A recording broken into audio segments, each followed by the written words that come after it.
I'm obsessed, what can I say? Anywhere from a young child to a grandmother. Everybody has iPods. Yeah, they're too popular. It's weird. Well, I had a Walkman until about 6 months ago.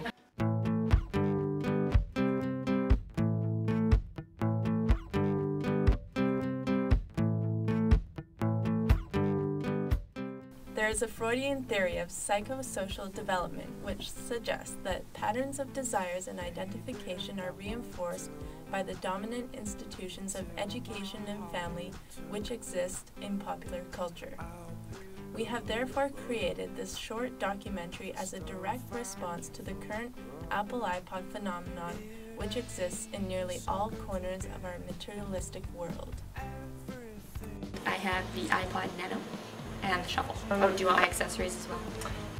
The following examples are just a scant few of the many iPod accessories and upgrades currently available on the consumer market. In a crazed 21st century world, the iPod accessory line stands out as a prime example of the smooth, functionable style and panache which appeals to the masses. Okay, I have the car stereo as well. Dimes, no more working overtime. Damn girl, you got something going on. One must only take a stroll down the street to see how many people use iPods. The following clips give a brief peek into the window of obsession. Every day for at least a couple of hours. Probably a couple times a week. True story. I guess like hip, sleek, fashionable, sexy. Yeah.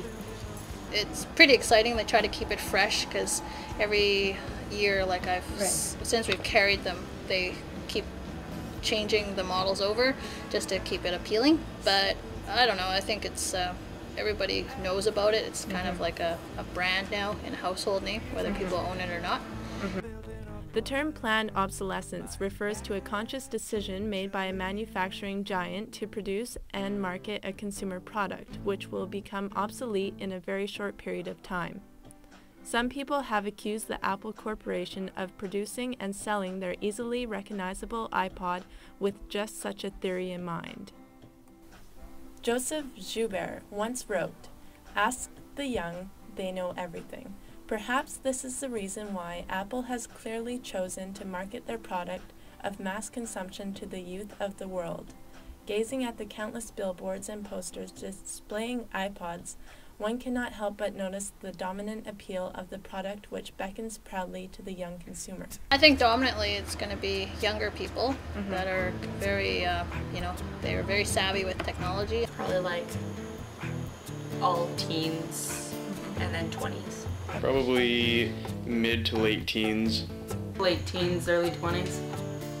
Those terrible commercials with the people dancing on the flashing light colors. I hate them. Ask any youth and he or she will no doubt tell you that above all the iPod is cool. The manner in which a youth experiences social life undoubtedly plays a key role in the construction of their individual identities. Kids and teens are now at the forefront of America's consumer culture. These young citizens of tomorrow are the ones now commanding the attention, creativity, and dollars of the world's advertising giants. It is both their individual and mass tastes which are now driving market trends and shaping branding strategies. Given that iPods are so prevalent in Western culture, one feels compelled to ask themselves why. Is an iPod a fashion statement, a conversation starter, a blocking device used to shield oneself from others, or is the iPod simply a representation of the innate human desire to be one of the many? No one wants to be an outcast, and we all want only to be accepted. The commercials, the white iPod and black person colors. With so many consumer products invading popular culture, it is never safe to assume that such products are secure from the stinging wrath of parody. The current global conflict in Iraq is a prime example of one such parody. With iPods as a ready vehicle for protest, the youth of today are hard at work crafting new and even more exciting forms of consumer protest. Future Shop. Future Shop? On eBay. You know, there's the run-of-the-mill places like our competition Future Shop carries it. Downtown here, London Drugs carries it.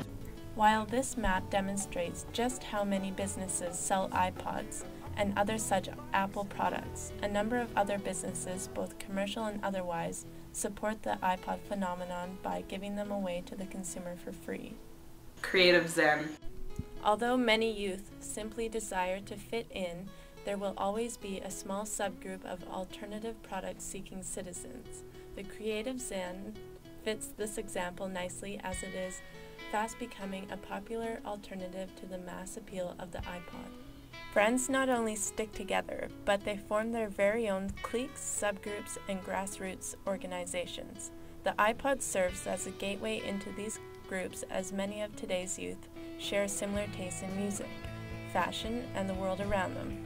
Not only does the iPod provide an excuse to congregate, it no doubt also gives some sense of security to these hopeful adolescents.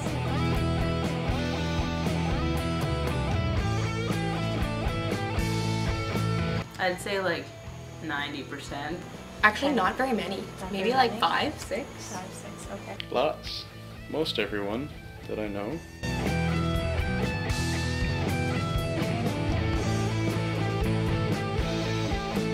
I think it probably came from Japan or Korea, somewhere foreign that they make electronics, since apparently we have no technology in Canada. It's undisputed that most of Apple's products are made and assembled in China. In recent financial filings, Apple says that most of its manufacturing is performed by third-party vendors in Taiwan, China, Japan, Korea, and Singapore. However, Apple is just one of a myriad of companies using Chinese factories to make its products. And of course, it does so purely because of China's low wages and manufacturing costs.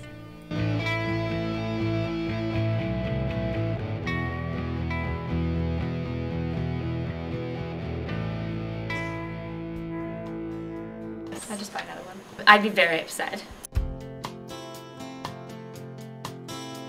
Well, I'm sitting waiting for my California girl. Partly the brand name, partly the appearance, the fact that it had a screen. It was cheap. I bought it off of eBay. While the phenomenon of the Apple iPod does indeed create its own dominant discourse, we believe that people should have the freedom to choose and not be interpolated by anyone. To choose life, to choose freedom, and above all, to choose their own identity. Apple isn't the only MP3 product on the market, and while it has embedded itself deep into popular culture, there are many alternative products out there. All you have to do is make an informed choice. And when I come back to this world with even an ounce of freedom, maybe then you'll remember. Well, now it's over. My sweet somber, and now it's over. It's just plain over. Well, I'm sitting waiting for my California girl. In time, the puzzle of love will run away with her. It's just that. It's just that. It's just that. It's just that.